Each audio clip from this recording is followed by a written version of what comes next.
Bonjour, je voudrais vous reparler de Wikipédia, parce que beaucoup de choses se sont passées depuis la dernière fois que j'en ai parlé.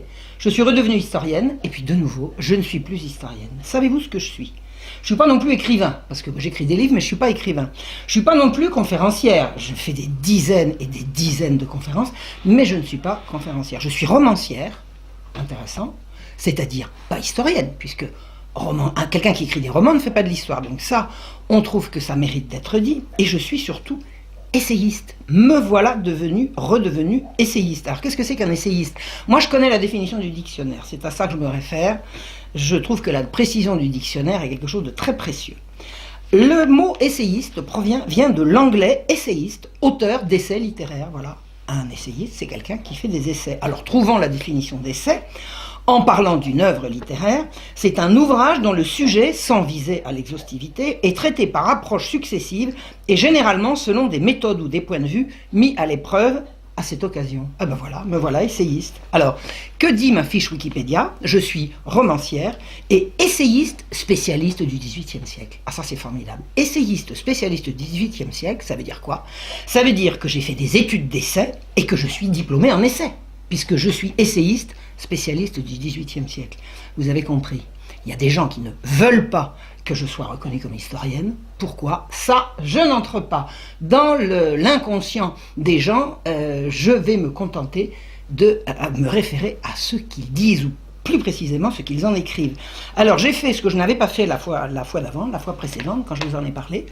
Je suis allé voir, parce qu'on m'a signalé que c'était accessible, parce que moi je ne m'en étais pas du tout soucié avant, je suis allé voir le fil de la discussion qui se passe derrière Wikipédia, derrière ma fiche, pour voir quels sont les arguments présentés par les uns et par les autres pour justifier que je ne suis ni écrivain, ça on n'en a pas parlé, ça viendra probablement un jour, ni surtout historienne. Alors je vais vous en faire juste un extrait, parce que c'est très très long, mais je vous recommande vivement d'aller regarder et de bien dérouler tous les différents fils. C'est très très instructif et c'est très très à même de montrer à tout le monde quel est le sérieux de Wikipédia en la matière.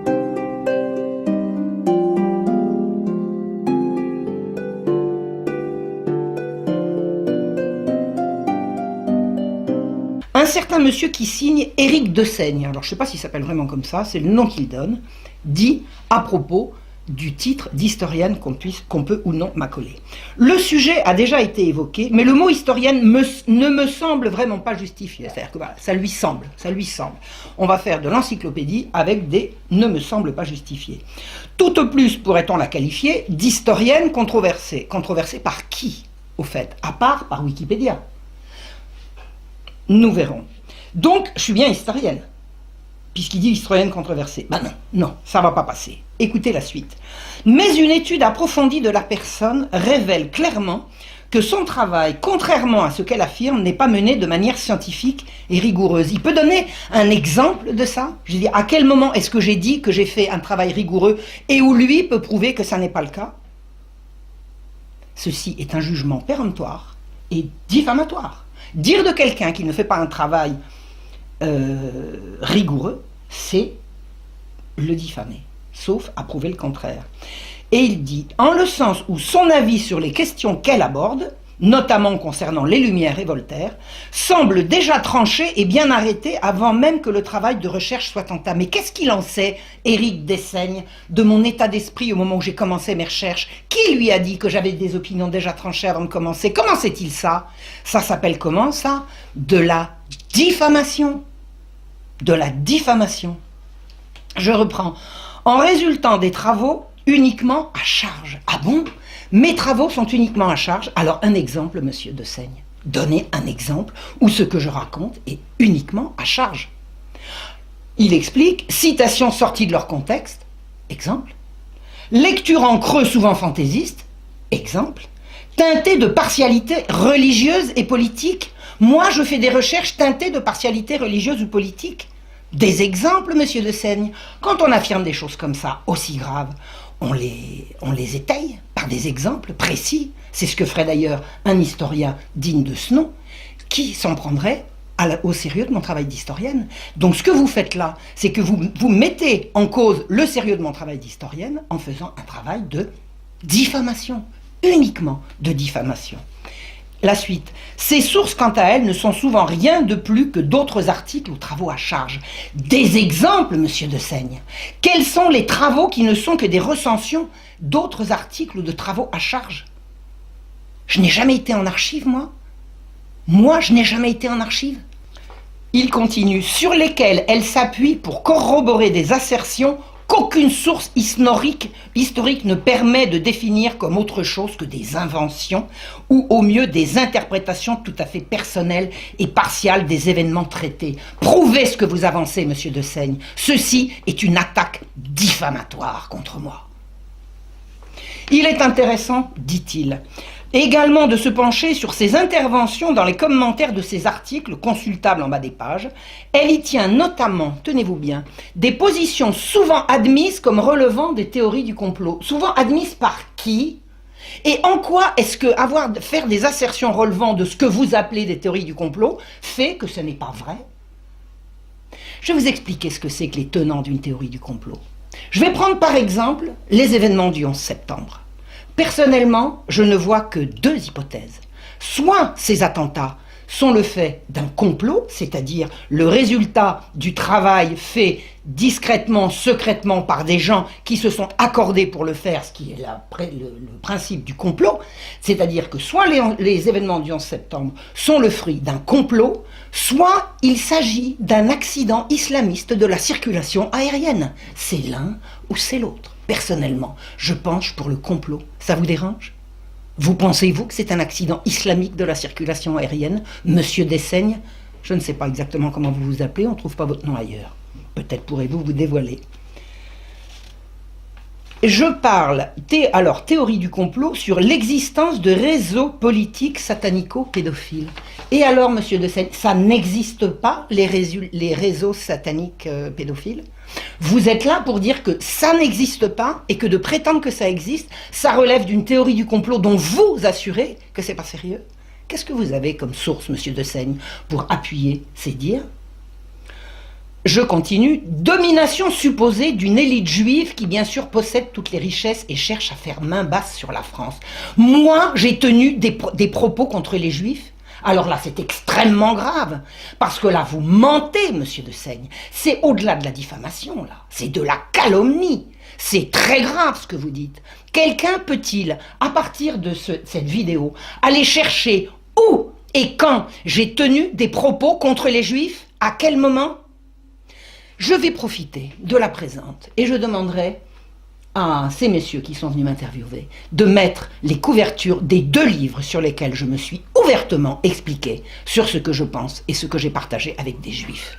Il s'agit du livre du Kibboutz à l'Intifada et du livre Russes errants sans terre promise. J'invite tous les spectateurs de cette vidéo à prendre connaissance de ce qu'il y a dans ces deux livres et je remercie monsieur Dessaigne de me donner l'occasion d'en faire la promotion. Je vous remercie. Et il continue, je ne vais pas faire une liste exhaustive, mais une visite sur égalité et réconciliation permet de cerner le personnage. Une visite sur égalité et réconciliation permet de voir que je ne suis pas historienne, c'est ça? Je pense que vous vous prenez les pieds dans le tapis, monsieur Dessaigne.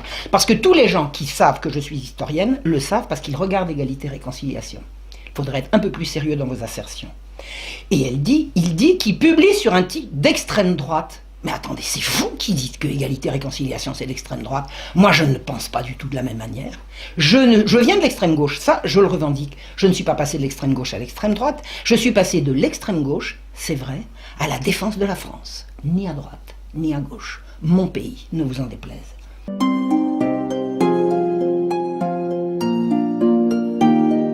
Il prédit qu'on peut dire extrême droite ou national-bolchevique pour faire plaisir aux éventuels militants qui passeraient par là. C'est sérieux, ça, comme argument pour me refuser le fait d'être historienne?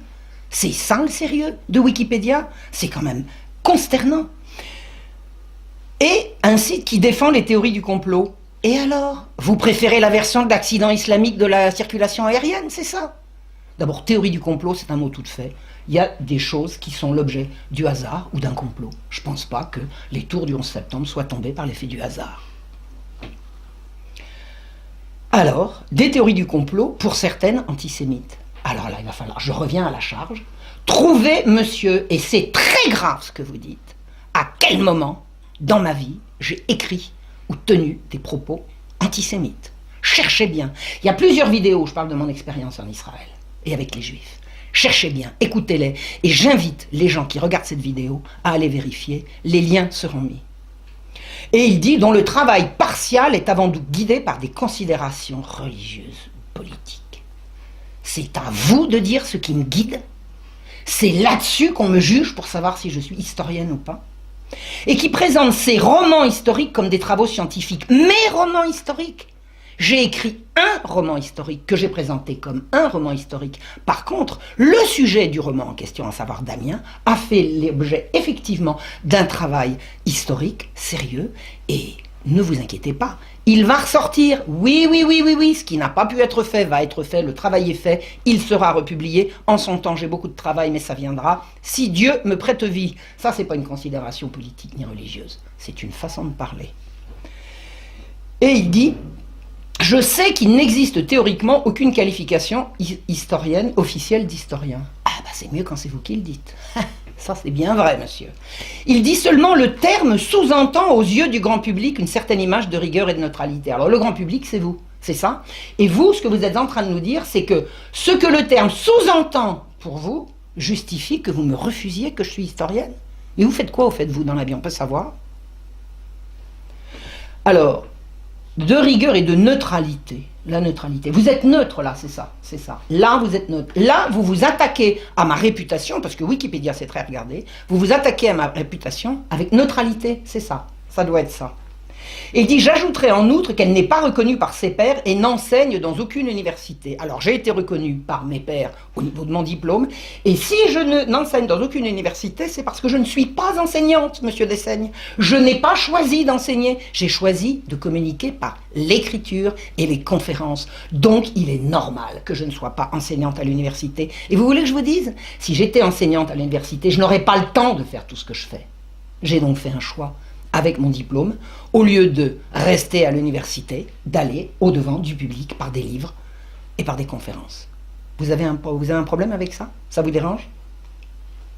Alors il dit, ce qui suffit généralement à qualifier quelqu'un, si mauvais soit-il, d'historien. Ah bon, d'accord. Alors vous êtes enseignant, donc vous êtes historien. Et alors? Il faut être enseignant pour être historien? Vous en savez quoi, vous, au juste? Racontez-nous ce que vous faites, monsieur Dessaigne, qu'on puisse savoir d'où vient l'information. Parce que sans source, pas d'information. Ça, c'est vrai en journaliste, et c'est vrai également en histoire, et ça, je l'ai appris.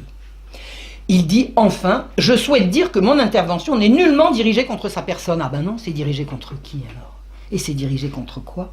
Et il termine, mais sur sa qualité d'historienne. Ah voilà, eh ben on a vu les arguments, c'est pas joli à voir. Et c'est vraiment pas sérieux, ça donne de Wikipédia une image absolument déplorable, et je conseille à tout le monde, je vais donner le lien, d'aller regarder l'intégralité de cette discussion. Vous allez voir comme les gens qui discutent sont hors d'eux, de voir à quel point ce genre d'argument discrédite le sérieux de Wikipédia. Quelqu'un a même, je crois, à la fin dit, ça sera bientôt la fin de Wikipédia si ça continue comme ça. Effectivement, c'est peut-être le but.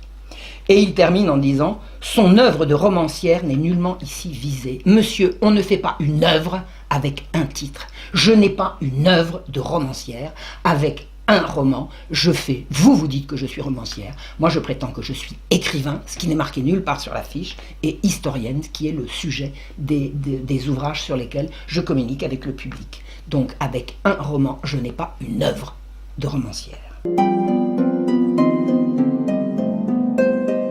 Il y a une autre personne sur le fil de cette discussion qui est vraiment apparemment la personne qui bloque systématiquement et qui a maintenant bloqué de façon quasiment...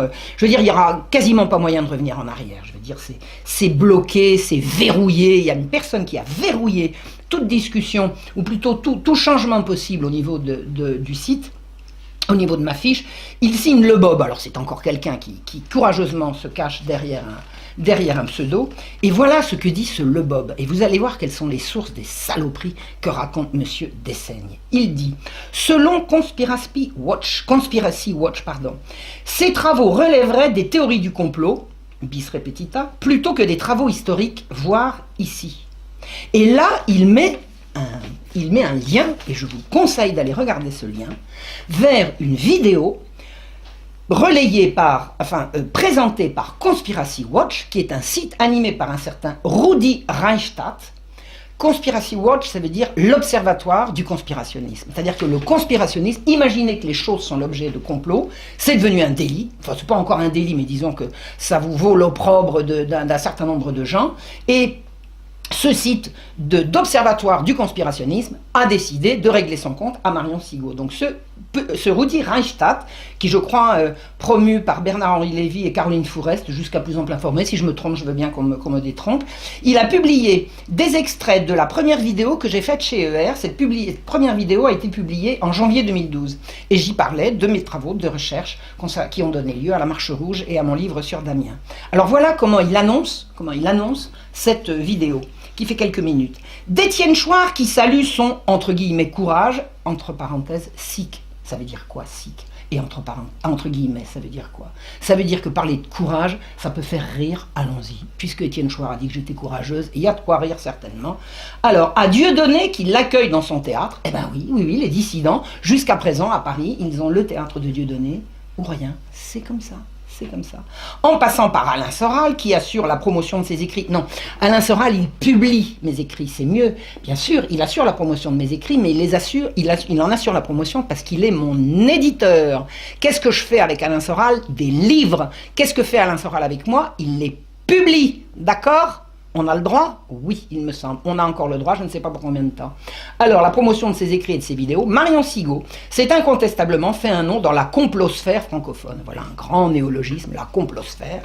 Au regard de la vidéo qui suit, on comprend pourquoi. Et là, monsieur Rudi Reichstadt nous présente une vidéo qui est un montage totalement bidonné et diffamatoire, qui me fait dire par des coupures successives qui sont tellement grossières qu'on voit l'image qui saute quand il passe d'une phrase à une autre, qui me fait dire exactement autre chose que ce que je dis. Alors, je ne vais pas vous raconter tout ça, parce que ça sera beaucoup trop long, mais je peux vous donner le lien de cette vidéo, le lien de la vidéo d'origine, et je vais même faire mieux.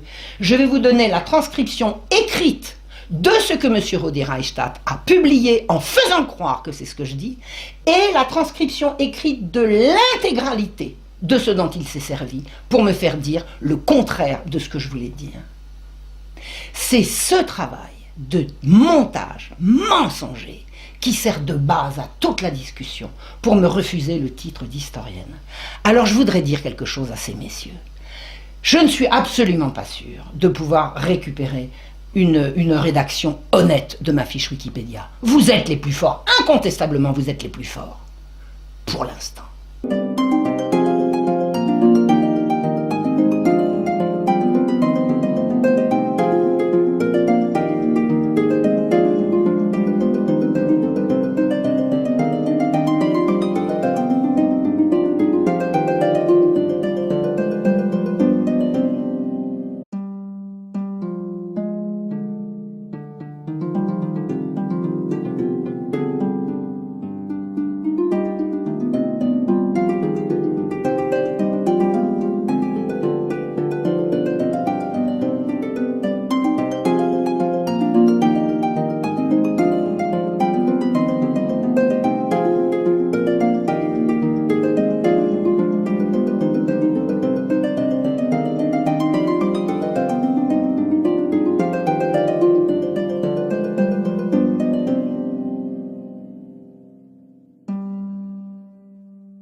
Bonjour, je voudrais vous reparler de Wikipédia, parce que beaucoup de choses se sont passées depuis la dernière fois que j'en ai parlé.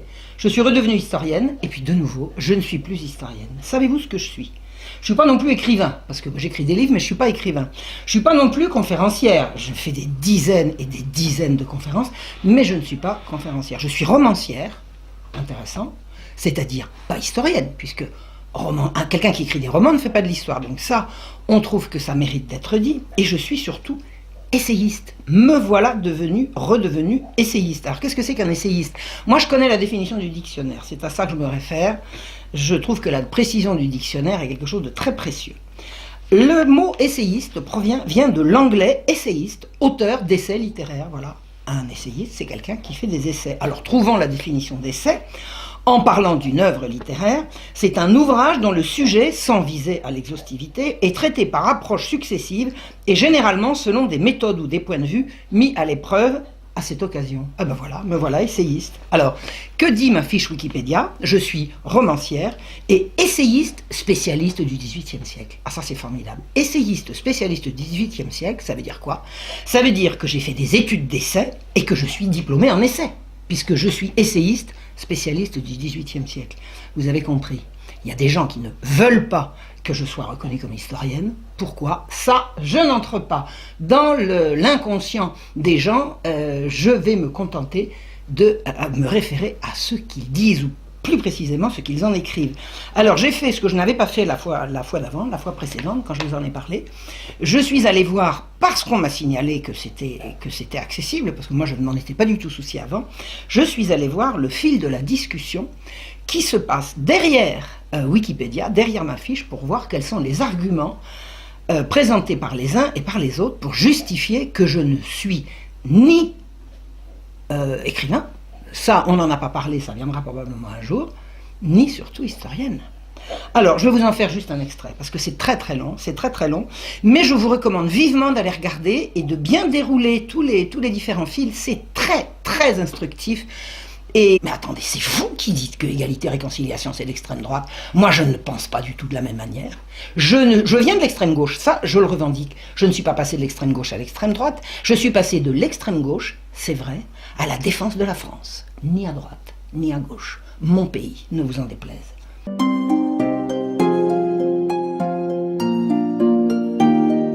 Il prédit qu'on peut dire extrême droite ou national-bolchevique pour faire plaisir aux éventuels militants qui passeraient par là. C'est sérieux, ça, comme argument pour me refuser le fait d'être historienne?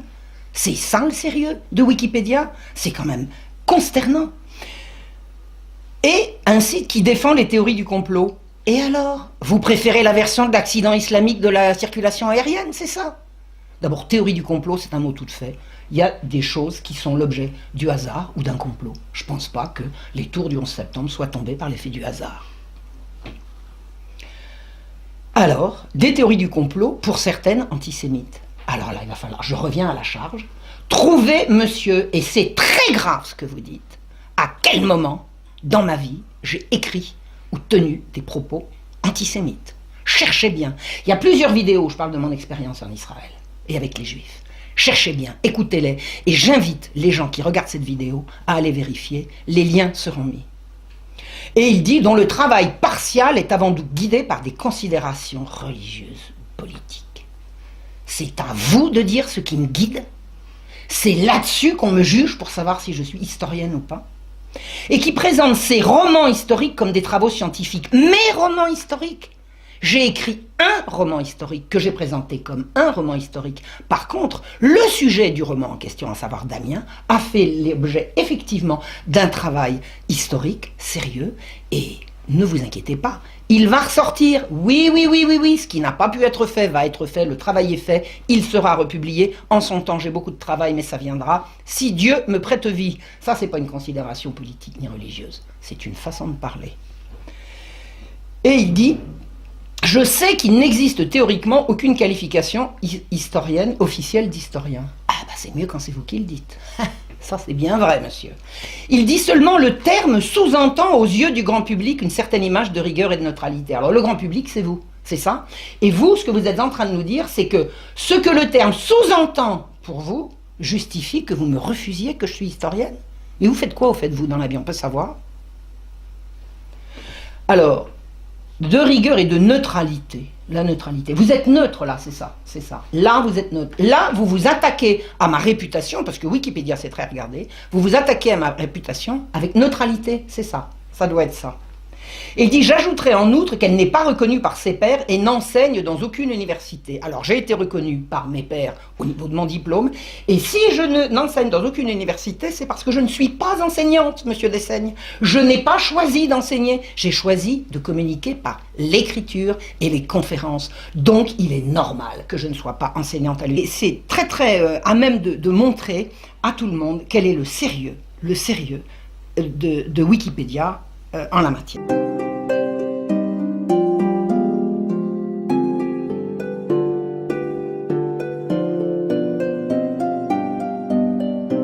Un certain monsieur qui signe Éric Dessaigne, alors je ne sais pas s'il s'appelle vraiment comme ça, c'est le nom qu'il donne, dit à propos du titre d'historienne qu'on peut ou non m'accoler. Le sujet a déjà été évoqué, mais le mot historienne ne me semble vraiment pas justifié. C'est-à-dire que voilà, ça lui semble. On va faire de l'encyclopédie avec des ne me semble pas justifié. Tout au plus pourrait-on la qualifier d'historienne controversée. Controversée par qui, au fait? À part par Wikipédia. Nous verrons. Donc, je suis bien historienne, puisqu'il dit historienne controversée. Ben non, ça ne va pas passer. Écoutez la suite. Mais une étude approfondie de la personne révèle clairement que son travail, contrairement à ce qu'elle affirme, n'est pas mené de manière scientifique et rigoureuse. Il peut donner un exemple de ça? Je veux dire, à quel moment est-ce que j'ai dit que j'ai fait un travail rigoureux et où lui peut prouver que ça n'est pas le cas? Ceci est un jugement péremptoire et diffamatoire. Dire de quelqu'un qu'il ne fait pas un travail rigoureux, c'est le diffamer, sauf à prouver le contraire. Et il dit, en le sens où son avis sur les questions qu'elle aborde, notamment concernant les Lumières et Voltaire, semble déjà tranché et bien arrêté avant même que le travail de recherche soit entamé. Qu'est-ce qu'il en sait, Éric Dessaigne, de mon état d'esprit au moment où j'ai commencé mes recherches? Qui lui a dit que j'avais des opinions déjà tranchées avant de commencer? Comment sait-il ça? Ça s'appelle comment, ça? De la diffamation. De la diffamation. Je reprends. En résultant des travaux uniquement à charge. Ah bon? Mes travaux sont uniquement à charge. Alors un exemple, monsieur Dessaigne. Donnez un exemple où ce que je raconte est uniquement à charge. Il explique, citation sortie de leur contexte, exemple. Lecture en creux souvent fantaisiste, exemple. Teintée de partialité religieuse et politique. Moi, je fais des recherches teintées de partialité religieuse ou politique. Des exemples, monsieur Dessaigne. Quand on affirme des choses comme ça, aussi graves, on les étaye par des exemples précis. C'est ce que ferait d'ailleurs un historien digne de ce nom, qui s'en prendrait au sérieux de mon travail d'historienne. Donc ce que vous faites là, c'est que vous mettez en cause le sérieux de mon travail d'historienne en faisant un travail de diffamation, uniquement de diffamation. La suite. Ces sources, quant à elles, ne sont souvent rien de plus que d'autres articles ou travaux à charge. Des exemples, monsieur Dessaigne. Quels sont les travaux qui ne sont que des recensions d'autres articles ou de travaux à charge? Je n'ai jamais été en archive, moi. Moi, je n'ai jamais été en archive. Il continue. Sur lesquels elle s'appuie pour corroborer des assertions qu'aucune source historique ne permet de définir comme autre chose que des inventions ou au mieux des interprétations à l'université. Et vous voulez que je vous dise, si j'étais enseignante à l'université, je n'aurais pas le temps de faire tout ce que je fais. J'ai donc fait un choix avec mon diplôme, au lieu de rester à l'université, d'aller au-devant du public par des livres et par des conférences. Vous avez un problème avec ça? Ça vous dérange? Alors il dit, ce qui suffit généralement à qualifier quelqu'un, si mauvais soit-il, d'historien. Ah bon, d'accord. Alors vous êtes enseignant, donc vous êtes historien. Et alors? Il faut être enseignant pour être historien? Vous en savez quoi, vous, au juste? Racontez-nous ce que vous faites, monsieur Dessaigne, qu'on puisse savoir d'où vient l'information. Parce que sans source, pas d'information. Ça, c'est vrai en journaliste, et c'est vrai également en histoire. Et ça, je l'ai appris. Il dit, enfin, je souhaite dire que mon intervention n'est nullement dirigée contre sa personne. Ah ben non, c'est dirigé contre qui alors? Et c'est dirigé contre quoi? Et il termine, mais sur sa qualité d'historienne. Ah voilà, eh ben on a vu les arguments, c'est pas joli à voir. Et c'est vraiment pas sérieux, ça donne de Wikipédia une image absolument déplorable, et je conseille à tout le monde, je vais donner le lien, d'aller regarder l'intégralité de cette discussion. Vous allez voir comme les gens qui discutent sont hors d'eux, de voir à quel point ce genre d'argument discrédite le sérieux de Wikipédia. Quelqu'un a même, je crois, à la fin dit, ça sera bientôt la fin de Wikipédia si ça continue comme ça. Effectivement, c'est peut-être le but. Et il termine en disant « Son œuvre de romancière n'est nullement ici visée. Monsieur, on ne fait pas une œuvre avec un titre. Je n'ai pas une œuvre de romancière avec un roman. Je fais, vous dites que je suis romancière. Moi, je prétends que je suis écrivain, ce qui n'est marqué nulle part sur la fiche, et historienne, ce qui est le sujet des ouvrages sur lesquels je communique avec le public. Donc, avec un roman, je n'ai pas une œuvre de romancière. » Il y a une autre personne le fil de cette discussion, qui est vraiment apparemment la personne qui bloque systématiquement et qui a maintenant bloqué de façon quasiment, je veux dire, il n'y aura quasiment pas moyen de revenir en arrière. Je veux dire, c'est bloqué, c'est verrouillé. Il y a une personne qui a verrouillé toute discussion, ou plutôt tout changement possible au niveau du site. Au niveau de ma fiche, il signe Le Bob. Alors c'est encore quelqu'un qui courageusement se cache derrière un pseudo. Et voilà ce que dit ce Le Bob. Et vous allez voir quelles sont les sources des saloperies que raconte Monsieur Dessaigne. Il dit, selon Conspiracy Watch, ces travaux relèveraient des théories du complot, bis repetita, plutôt que des travaux historiques, voire ici. Et là, il met un lien, et je vous conseille d'aller regarder ce lien, vers une vidéo présentée par Conspiracy Watch, qui est un site animé par un certain Rudi Reichstadt. Conspiracy Watch, ça veut dire l'observatoire du conspirationnisme. C'est-à-dire que le conspirationnisme, imaginez que les choses sont l'objet de complots, c'est devenu un délit. Enfin, c'est pas encore un délit, mais disons que ça vous vaut l'opprobre d'un certain nombre de gens. Et ce site d'observatoire du conspirationnisme a décidé de régler son compte à Marion Sigaud. Donc ce Rudi rend tout à fait personnel et partial des événements traités. Prouvez ce que vous avancez, monsieur Dessaigne. Ceci est une attaque diffamatoire contre moi. Il est intéressant, dit-il, également de se pencher sur ses interventions dans les commentaires de ses articles consultables en bas des pages. Elle y tient notamment, tenez-vous bien, des positions souvent admises comme relevant des théories du complot. Souvent admises par qui? Et en quoi est-ce que faire des assertions relevant de ce que vous appelez des théories du complot fait que ce n'est pas vrai? Je vais vous expliquer ce que c'est que les tenants d'une théorie du complot. Je vais prendre par exemple les événements du 11 septembre. Personnellement, je ne vois que deux hypothèses. Soit ces attentats sont le fait d'un complot, c'est-à-dire le résultat du travail fait discrètement, secrètement par des gens qui se sont accordés pour le faire, ce qui est le principe du complot, c'est-à-dire que soit les événements du 11 septembre sont le fruit d'un complot, soit il s'agit d'un accident islamiste de la circulation aérienne. C'est l'un ou c'est l'autre. Personnellement, je penche pour le complot. Ça vous dérange ? Vous pensez-vous que c'est un accident islamique de la circulation aérienne, monsieur Dessaigne? Je ne sais pas exactement comment vous vous appelez, on ne trouve pas votre nom ailleurs. Peut-être pourrez-vous vous dévoiler. Je parle, théorie du complot, sur l'existence de réseaux politiques satanico-pédophiles. Et alors, monsieur Dessaigne, ça n'existe pas, les réseaux sataniques pédophiles? Vous êtes là pour dire que ça n'existe pas et que de prétendre que ça existe, ça relève d'une théorie du complot dont vous assurez que c'est pas sérieux? Qu'est-ce que vous avez comme source, monsieur Dessaigne, pour appuyer ces dires? Je continue. Domination supposée d'une élite juive qui, bien sûr, possède toutes les richesses et cherche à faire main basse sur la France. Moi, j'ai tenu des propos contre les juifs. Alors là, c'est extrêmement grave, parce que là, vous mentez, monsieur Dessaigne. C'est au-delà de la diffamation, là. C'est de la calomnie. C'est très grave ce que vous dites. Quelqu'un peut-il, à partir de cette vidéo, aller chercher où et quand j'ai tenu des propos contre les juifs? À quel moment? Je vais profiter de la présente et je demanderai à ces messieurs qui sont venus m'interviewer de mettre les couvertures des deux livres sur lesquels je me suis ouvertement expliqué sur ce que je pense et ce que j'ai partagé avec des juifs. Il s'agit du livre du Kibboutz à l'Intifada et du livre Russes errants sans terre promise. J'invite tous les spectateurs de cette vidéo à prendre connaissance de ce qu'il y a dans ces deux livres et je remercie monsieur Dessaigne de me donner l'occasion d'en faire la promotion. Je vous remercie.